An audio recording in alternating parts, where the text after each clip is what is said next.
안녕하세요, 주간느바의 쭈바입니다. 5월 23일 느바 소식입니다. 역시였습니다. 브루클린 네츠가 보스턴 셀틱스와의 2021 플레이오프 첫 맞대결에서 기분 좋은 승리를 가져갔습니다. 케빈 듀란트, 제임스 하든, 카이리 어빙으로 이어지는 슈퍼스타 트리오가 무려 82점을 합작하며 팀 득점의 78.8%를 차지했습니다. 특히 후반에만 49점을 합작했는데요.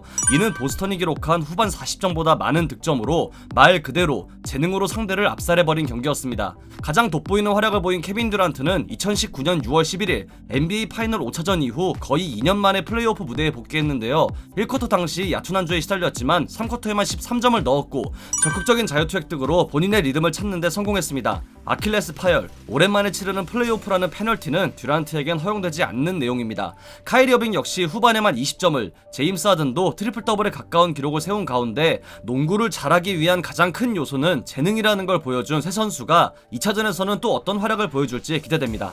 보스턴은 시리즈 첫 경기를 잡을 수 있는 기회를 놓쳤습니다. 전반에 13개 중 단 한 개의 3점만을 성공시키며 슛감이 좋지 않았던 브루클린을 상대로 리드를 가져갔지만 후반 대참사와 함께 경기를 내주고 말았죠.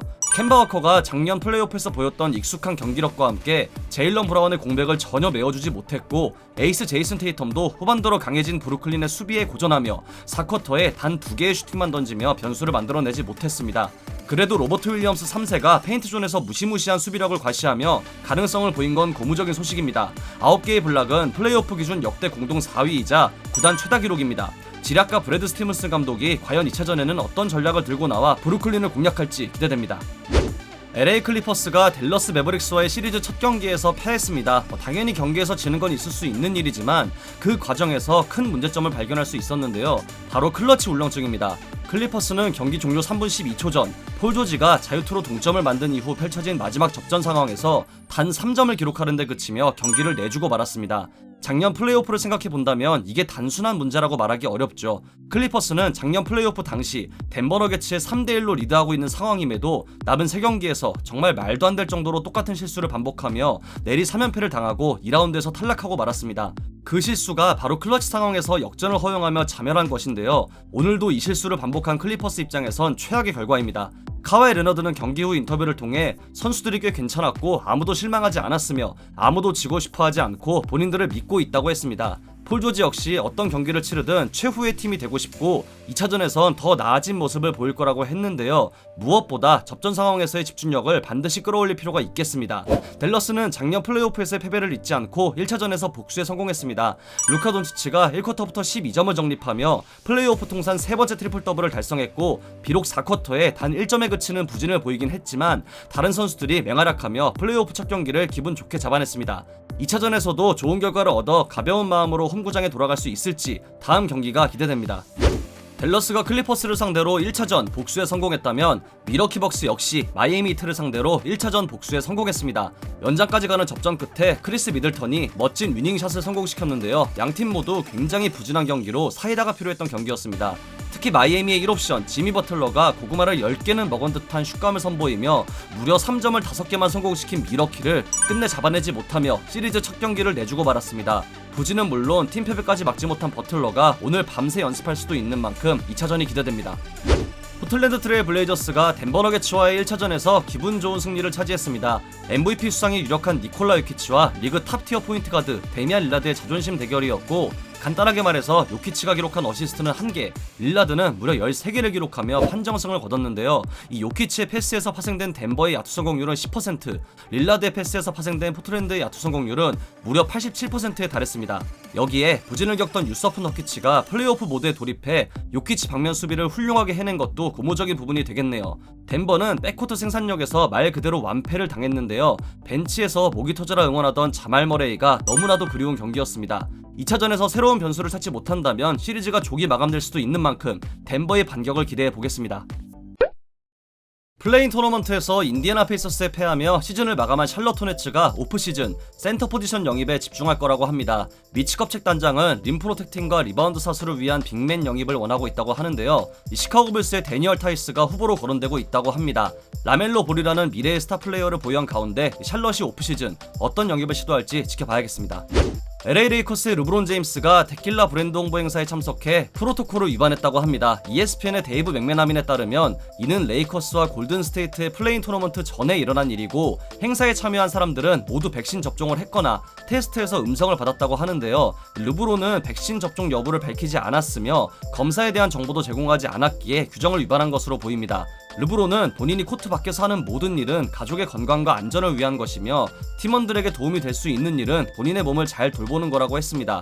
이어서 백신 접종에 관한 질문에는 웃으면서 큰 문제가 아니라고 했는데요. 이 문제는 3국이 레이커스 구단과 함께 잘 해결했기에 내일 경기 출전에는 문제가 없을 것으로 보입니다. 마이애미 히트의 빅터 올라디포는 대퇴사두근 수술로 이번 시즌을 마감했죠. ESPN의 에드리안 오즈나로스키에 따르면 올라디포가 11월에 복귀할 수 있을 거라고 합니다. 수술을 집도한 의사는 11월까지 6개월 안에 완전히 회복할 수 있을 것이며 다시 이전처럼 경기를 잘 할 수 있을 거라고 생각한다고 밝혔습니다. 과거 부상 이전까지 정말 좋은 경기를 펼치던 올라디포인데요. 잘 회복해서 건강하게 코트로 돌아오길 바랍니다. 어제 골든스테이트 워리어스가 멤피스 그리즐리스에 패하며 플레이오프 진출 실패로 2020-21 시즌을 마감했습니다. 드레이먼드 그린은 플레이오프 진출에 실패했기 때문에 우승 경쟁에 멀리 떨어져 있다며 실망감을 표출했는데요. 우승하려면 플레이오프에 가야 하고 약간의 조정을 하고 나면 다시 우승 도전에 근접할 수 있지만 지금은 탈락했기에 우승 경쟁에 멀리 떨어져 있다고 했습니다.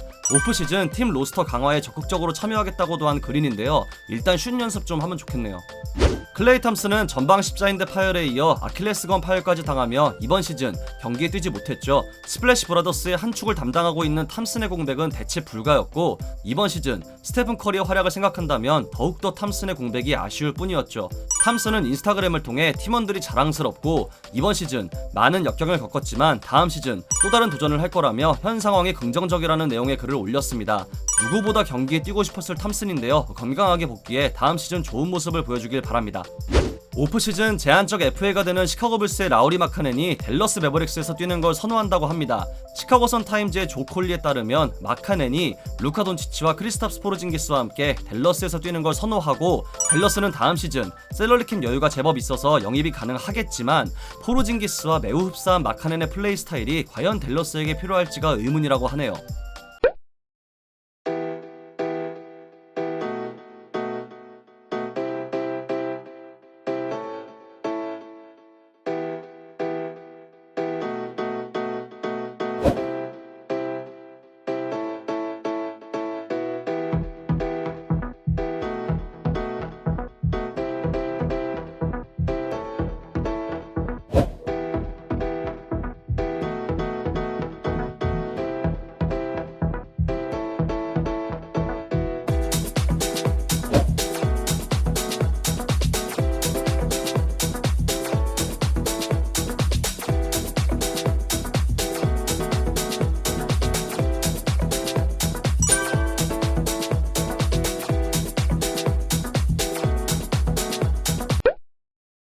이상으로 5월 23일 주간다발을 마치도록 하겠습니다. 재밌게 보셨다면 구독, 좋아요, 알림 설정도 잊지 마시고요. 다른 영상도 감상하시는 걸 강추합니다. 저는 더 좋은 영상으로 찾아뵙도록 하겠습니다. 지금까지 쭈바였습니다. 감사합니다.